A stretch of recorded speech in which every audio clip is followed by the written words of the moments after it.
Shalom, my friends. This is Simcha Hochbaum from Hebron, standing outside the Maarat HaMachpela.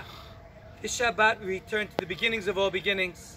Beresheet Bara Elokim, beginning of the creation, beginning of Adam HaRishon and Chava, being created and placed in the Garden of Eden. The harshest thing in the world is, and one of the hardest things in the world is to lose your place, to lose your standing. And after Adam and Eve ate from the tree of knowledge, the consequence was being chased out of the Garden of Eden. And the Midrash tells us at a certain point, after they were banished from the Garden of Eden, Adam and Eve were placed here in Hebron.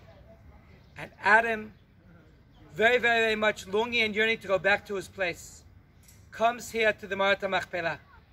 And he smells a beautiful fragrance. He feels a very spiritual light.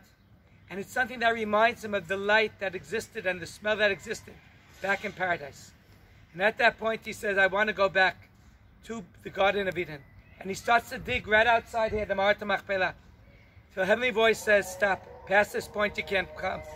This is already too close to the entrance of Gan Eden.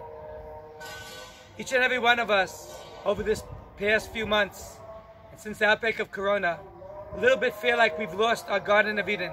We've lost our place. We've lost our standing. We've lost our Dalet Amot. And some of us are so much trying to go back to that very spot where we one time stood. Adam teaches us that even when you get thrown out, even if it was from God himself, a Jew keeps on banging on heaven's doors, wanting to come back, wanting to return. Last week we celebrate Hoshana Rabbah Simchat Torah. The beauty of the Hakafot are that we make a circle, but you always come back to the original point.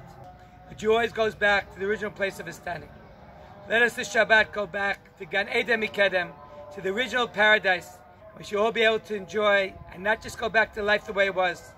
Go back to serving God on the level like never ever before. Going back to the time of Adam and Eve in Gan Eden. Shabbat Shalom, my friends.